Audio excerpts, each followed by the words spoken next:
বীরপুর নামে সুন্দর একটি গ্রাম ছিল। সেই গ্রামে বীর নামে একজন লোক বাস করত। বীর তার স্ত্রীর সাথেই সেই গ্রামটিতে বসবাস করত। তারা স্বামী স্ত্রী দুইজনেই অনেক সুখে ছিলেন। বীরের ছোট্ট একটি গাভী ছিল। গাভীটি দেখতে অনেক সুন্দর, তার রং দুধের মতো সাদা ছিল। গাভীটি প্রতিদিন দুধ দিত, আর সেই দুধ বীর বাজারে নিয়ে বিক্রি করত। বীরের দুধ বিক্রি করে তার সংসার চালাতো। বীর গাভীর দুধ বিক্রি করে অনেক সুখে শান্তিতে বসবাস করছিল। দুপুরে খাওয়ার পর বীর গাভীকে নিয়ে জঙ্গলে যেত গাভীকে ঘাস খাওয়ানোর জন্য। বীর জঙ্গলে গিয়ে ভালো গাছ দেখে গাভীকে ছেড়ে দিত ঘাস খাওয়ার জন্য, আর বীর গাছের ছায়ায় বসে বসে বিশ্রাম নিত। এভাবেই কাটছিল বীরের দিনগুলো।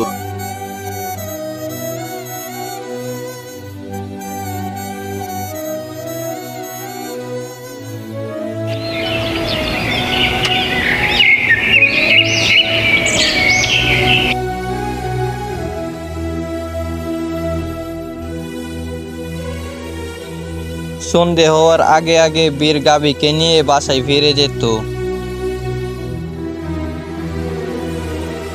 বীর বাড়িতে গিয়ে গাভীকে বাইরে রেখে সে ঘুমিয়ে পড়তো ঘরের মাঝে। তার গাভীটি বাইরেই থাকতো।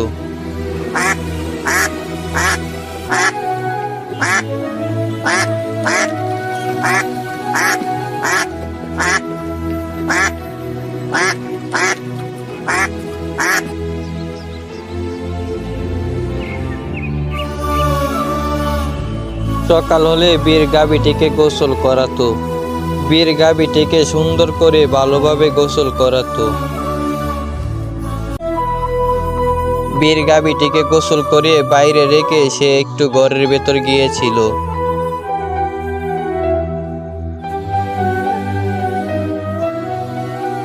বীর ঘরের ভেতর যাওয়া মাত্রই হঠাৎ আকাশটি কালো হয়ে গিয়েছিল। আকাশটি অনেক ভয়ঙ্করভাবে কালো হয়ে গিয়েছিল, মনে হয় বৃষ্টি আসবে বলে। অনেক জোরে জোরে বিজলি চমকাচ্ছিল আকাশে, আর নিচে অনেক জোরে বাতাস বয়ে যাচ্ছিল। মনে হয়েছিল এক্ষুনি বৃষ্টি নেমে যাবে বলে।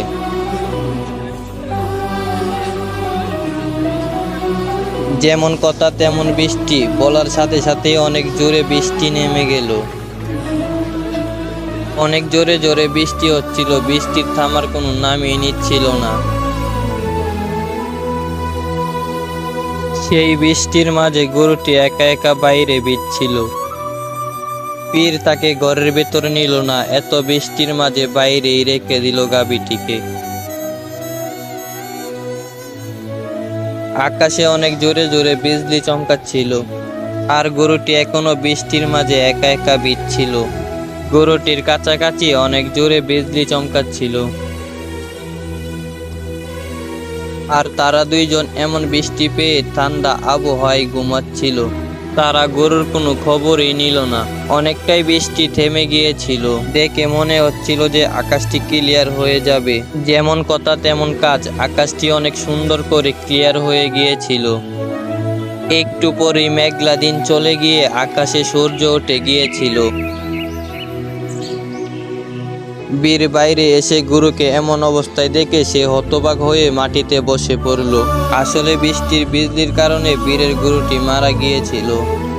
হায় রে, এটা কি হলো? আমার সব শেষ। আমার প্রাণের গরুটি চলে গিয়েছে। আমার প্রিয় গরুটি ছিল, এই গরুটি আমার শখের ছিল। এই গরুর দুধ বিক্রি করে আমি আমার সংসার চালাতাম। এখন আমি কিভাবে আমার সংসার চালাবো? আমি তো কোনো কাজ কামও শিখি নাই যে আমি কাজ করে আমার সংসার চালাবো। বীর এই রকম কথা বলে সে চিন্তায় মাটিতে পড়ে কাঁদতে লাগলো। তখন তার স্ত্রী পিছন থেকে বলল, এখন আর কি করবে? গরুটি তো মরে গিয়েছে, এখন কান্না করে কিছু হবে? থাক, তুমি কান্না করো না, আমাদের দিন আল্লাহ কাটিয়ে দেবে। ওটির জন্য মন খারাপ করো না, আল্লাহ যাই করে ভালোর জন্যই করে। এখন চলো, ঘরের ভেতর চলো। বীরের স্ত্রী বীরকে এইরকম ভাবে বুঝিয়ে সে ঘরের ভেতরে নিয়ে চলে আসলো।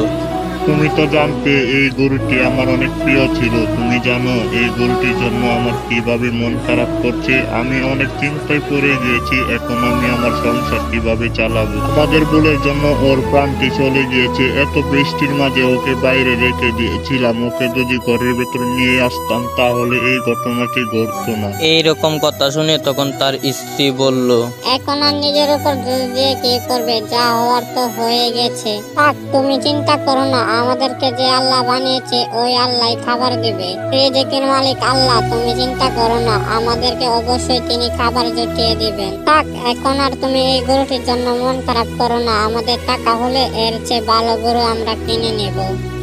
এইরকম কথা শুনে তখন বীর বলল, আচ্ছা, তাহলে তুমি বাসায় থেকো, আমি একটু আসছি, একটু ঘুরে আসি, তা না হলে আমার শুধু গরুর কথাই মনে পড়বে। স্ত্রীকে এইরকম কথা বলে তখন বীর চলে গেল জঙ্গলের দিকে। তার মন খারাপ ছিল, তাই সে জঙ্গলের দিকে হাঁটতে বেরিয়ে পড়ল।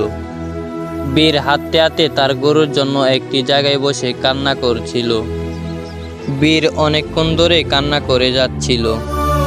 কিছুক্ষণ পর বীরের কান্নার আওয়াজ শুনে সেইখানে একটি ভূত উপস্থিত হলো। বীরকে কাঁদতে দেখে ভূতটি তখন বলল, এই কে রে তুই? এই গভীর জঙ্গলের ভেতরে এসে কান্না করছিস কেন? কে তুই? তোর কি হয়েছে? তোর কান্নার আওয়াজে আমি অনেক বিরক্ত হয়ে গেছি, তাই এখন আমি তোকে মেরে ফেলবো। আর তুই কান্না করছিস কেন? তোর কি সমস্যা হয়েছে আমাকে বল, আমি দেখি তোর সমস্যার সমাধান করতে পারি নাকি। নিশ্চয়ই তুই ছেঁকা খেয়েছিস, তোর গার্লফ্রেন্ড তোকে ছেড়ে চলে গেছে, তাই তুই জঙ্গলে এসে কান্না করছিস। এইরকম কথা শুনে তখন বীর বলল, আরে না না, আমার একটি গরু ছিল, গরুটি অনেক শখের ছিল, তার দুধ বিক্রি করে আমি আমার সংসার চালাতাম। আজকের বৃষ্টির মাঝে আমার গরুটি মরে গিয়েছে। গরুটি আমার প্রিয় ছিল, তার জন্য অনেক কষ্ট হচ্ছে, তাই তো আমি এখানে বসে কান্না করছি। আমার এত কষ্টে টাকা দিয়ে কেনা গরুটি হঠাৎ করে মরে গেল, মেনে নিতে পারছি না আমি। আমার অনেক কষ্ট হচ্ছে, কাউকে বলে বোঝাতে পারবো না আমি।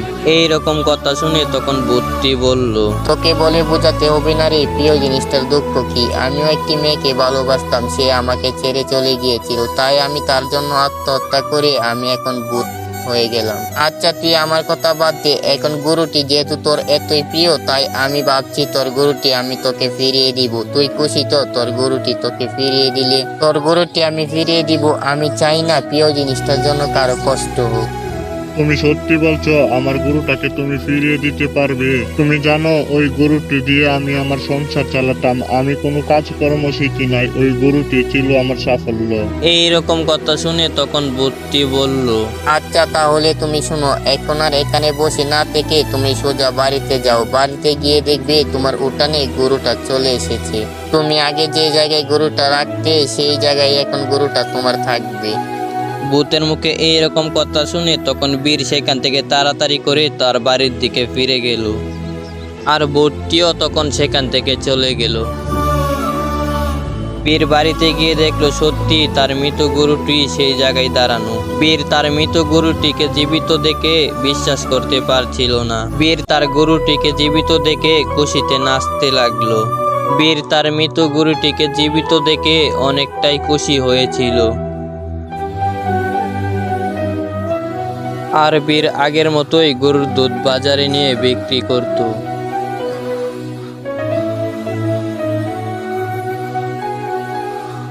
বীর তার গরুর দুধ বিক্রি করে আগের মতোই অনেক সুখে শান্তিতে বসবাস করছিল। তো ভিউয়ার্স, আজকের মতো এখানেই বিদায় নিচ্ছি। আর যেহেতু কার্টুনটি মোবাইল এডিট, তাই এতটা প্রফেশনাল হয়নি। আপনাদের কাছে ভালো লাগলে কমেন্ট বক্সে বলে যাবেন। তো আজকের মতো এখানেই বিদায় নিচ্ছি। সবাই ভালো থাকবেন, নিজের খেয়াল রাখবেন। আল্লাহ হাফেজ।